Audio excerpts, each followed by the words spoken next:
Hey guys, I just wanted to make a quick little video just about things like tracking your progress, taking notes in class, recording the techniques that you do and work well for you, and just trying to keep track of your training a little bit better.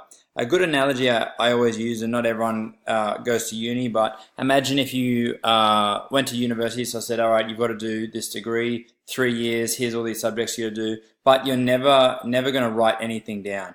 You would fail miserably, right? You would not retain anything. You'd forget, you'd do a lecture today and you'd forget it by tomorrow. So you have to take notes, and there's lots of different ways to take notes. Everyone has a different system of doing it. They can be incredibly detailed and long-winded, or they could just be real simple bullet points, right? So I just wanted to show you a couple of ideas today, some things that worked for me, some things I've seen work for other people, and just some different ways of doing things.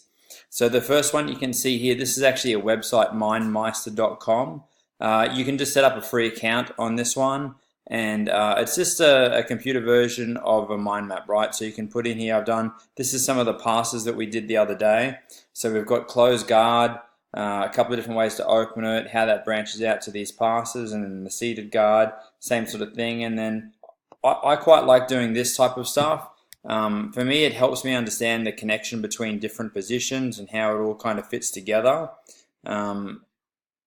It works well. It's really clear and visual. I can print this out and put it in a notepad or something, or I can just store these on the actual website itself. You can have an account and have all these different positions. I could have passing ones, submission chains, how they all link together, stuff like that.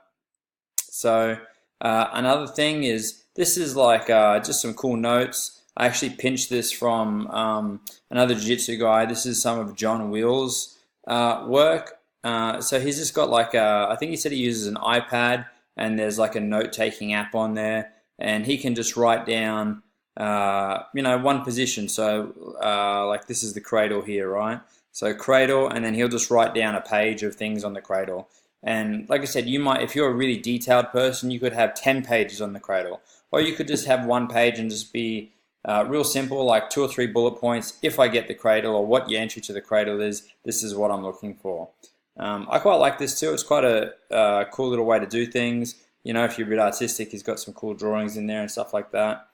Another one, so this is one of the members at the gym. So this is like the computer-based one. It's just a mind map, just pen and paper, very easy to do. You could do this in a couple of minutes if you wanted to. This kind of stuff is really helpful to understand how things link together, like I said when we did the computer-based one. But same sort of thing, just doing it on pen and paper, right? Okay. So this is another style of recording progress. So this was actually some notes taken after a competition from one of the members. So whatever, 3 or 4 matches during the tournament, went home after each match, wrote down things that they did well, things that they could improve on, stuff like that. Really break down your own performance. And you could do this after class, so you could do this at the end of a week. Okay, this week I had some great success working my butterfly guard, or whatever the position that you're trying to work on is. Something like that. Again, very simple, just pen and paper, nothing too fancy. What have we got here? So this, again, pen and paper. Instead of so much analysis, it might just be a diary. So you could just write down, keep track of the techniques you've done, stuff like that. Very easy to do. And then I've got one more. So like a tracking, a game plan tracking system, right? And I've uploaded a few different styles of forms like this into the Facebook group. But you could use something like this. Write down, closed guard. What do you know from the closed guard? Okay, well, I've got my hip bump sweep. I've got a pendulum sweep. I can do an arm bar. I can do a triangle. I can do an omoplata. Stuff like that. You could just do literally a list of things from each position. Okay, so lots of different ways that you can track what's happening in the class. And again, I know not everyone is into that kind of stuff, but I'm telling you, this will help you retain information and speed up your progress hugely, right? All right, that's all for now. Thanks, guys.